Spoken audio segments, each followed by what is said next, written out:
Korang mesti kena tahu promotion Toyota untuk bulan Mei ni.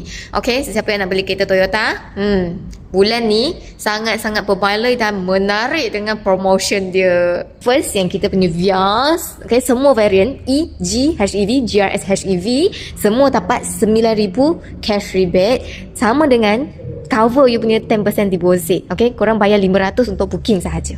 SUV ni kita ada Corolla Cross, rebate 9,000 untuk semua spek V, HEV ataupun GRS HEV. Yaris dia pun sudah ada naik, okay, rebate dia 8,000 untuk luar spek E dengan G pun sama juga, boleh cover you punya deposit, hanya bayar 500 untuk booking sahaja. Ni kita punya King of Pickup Hilux, okay, bulan ni terus bagi korang 10,000 cash rebate untuk yang double cab, single cab 7,000. Model lain pun ada cash rebate juga. Contohnya kalau Innova Zen ni, Corolla Altis ada 7,000 cash rebate.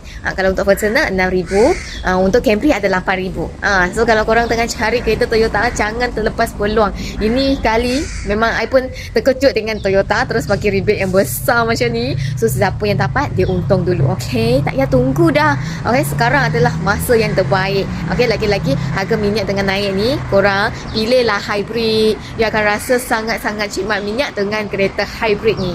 Okay, korang nak semak layakan dulu secara percuma, boleh WhatsApp Viko, ataupun apa yang nak tanya tu pun boleh WhatsApp Viko, sebab kat WhatsApp tu Viko akan lagi cepat reply. Okay, kalau apa yang nak Viko buatkan review kereta apa, boleh komen dekat bawah. Okay, itu sahaja. Bye.